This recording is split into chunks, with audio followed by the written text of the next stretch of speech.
There's no feeling more intense than starting over. If you deleted your homework the day before it was due, as I have, or if you left your wallet at home and you have to go back after spending an hour in the commute. If you won some money at the casino and then put all your winnings on or if you left your wallet at red but it came up black.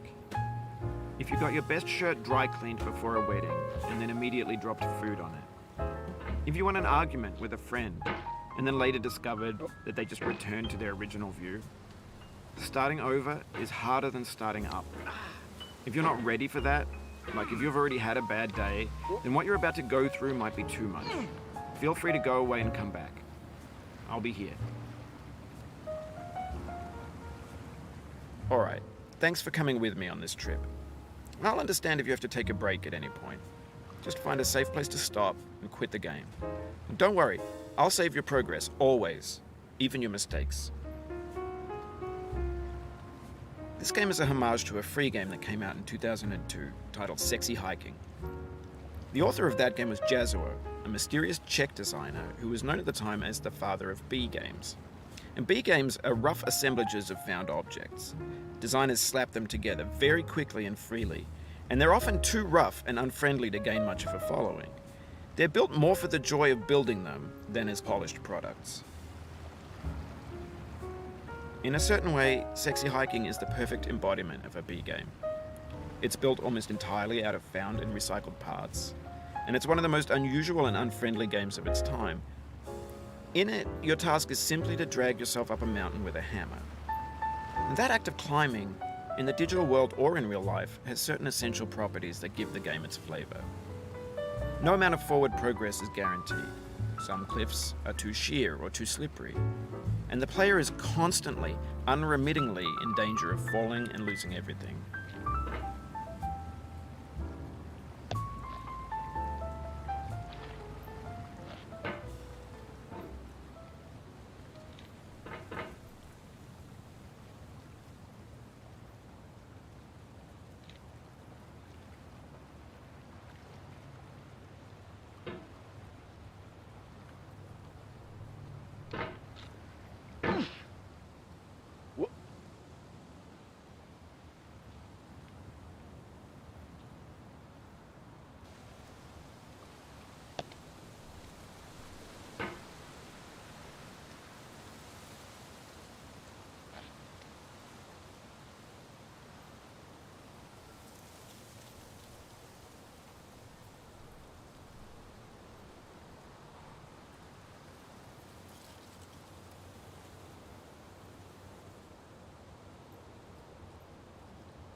Anyway, when you start sexy hiking, you're standing next to this dead tree that blocks the way to the entire rest of the game. It might take you an hour to get over that tree, and a lot of people never got past it. You prod and you poke at it, exploring the limits of your reach and your strength, trying to find a way up and over. And there's a sense of truth in that lack of compromise. Most obstacles in video game worlds are fake. You can be completely confident in your ability to get through them once you have the correct method or the correct equipment or just by spending enough time. In that sense, every pixelated obstacle in sexy hiking is real. The obstacles in sexy hiking are unyielding, and that makes the game uniquely frustrating. But I'm not sure Jazzuo intended to make a frustrating game. The frustration is just essential to the act of climbing, and it's authentic to the process of building a game about climbing. A funny thing happened to me as I was building this mountain. I'd have an idea for a new obstacle, and I'd build it, test it, and it would usually turn out to be unreasonably hard. But I couldn't bring myself to make it easier. It already felt like my inability to get past the new obstacle was my fault as a player rather than as a builder. Imaginary mountains build themselves from our efforts to climb them, and it's our repeated attempts to reach the summit that turns those mountains into something real. When you're building a video game world, you're building with ideas, and that can be like working with quickset cement. You mold your ideas into a certain shape that can be played with, and in the process of playing with them, they begin to harden and set until they're immutable, like rock. And at that point, you can't change the world, not without breaking it into pieces and starting fresh with new ideas.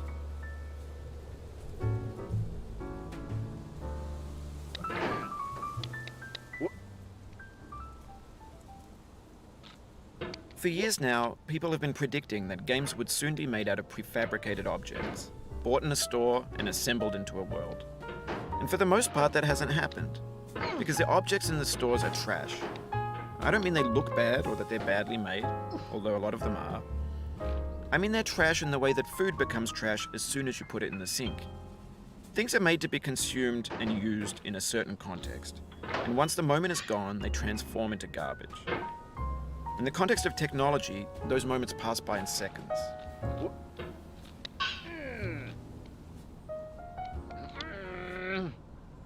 Over time, we've poured more and more refuse into this vast digital landfill that we call the internet. It now vastly outnumbers and outweighs the things that are fresh and untainted and unused. When everything around us is cultural trash, trash becomes the new medium, the lingua franca of the digital age. And you can build culture out of trash. But only trash culture. B games, B movies, B music, B philosophy. Maybe this is what digital culture is.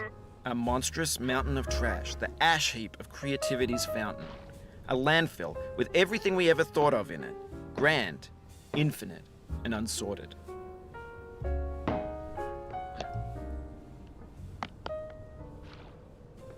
There's 3D models of breakfast, Gen X's fanfic novels, scan magazines, green screen Shia LaBeouf, banned snuff scenes on LiveLeak. Facebook's got lifelike bots with unbranded adverts and candid shots of Kanye and Taylor Swift mashups, car crash epic failed GIFs, Russian dashcam vids, discussions of McRibs, discarded, forgotten, unrecycled, muddled, rotten, untitled. Everything's fresh for about 6 seconds, until some newer thing beckons and we hit refresh.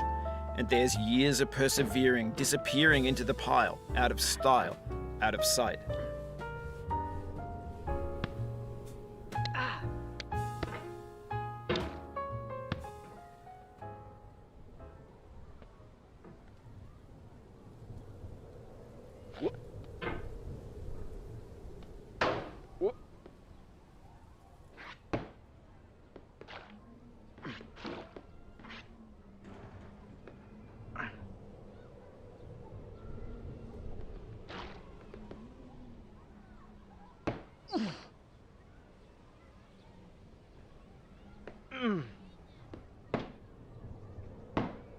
In this context, it's tempting to make friendly content that's gentle, that lets you churn through it but not earn it. Why make something demanding if it just gets piled up in the landfill, filed in with the bland things?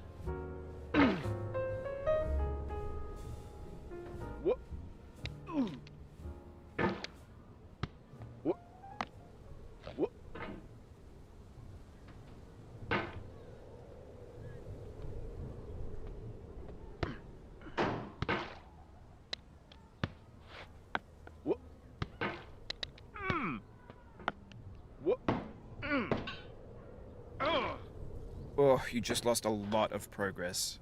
That's a deep frustration, a real punch in the gut.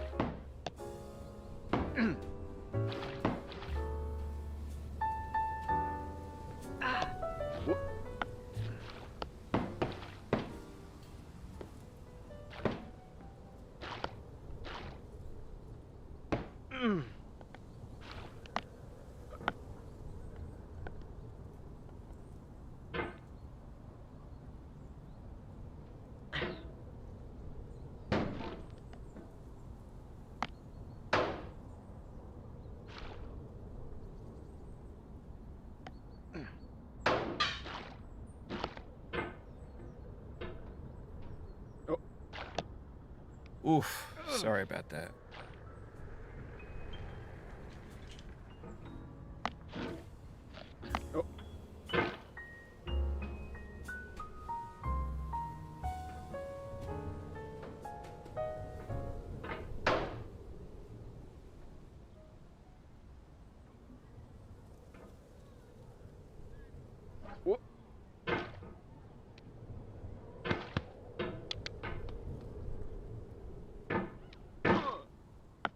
No.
Oh, it happened again.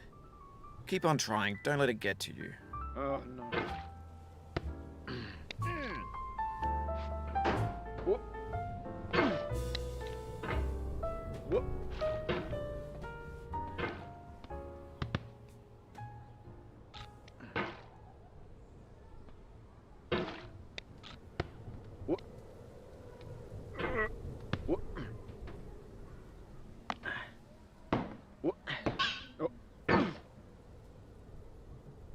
Oh, no.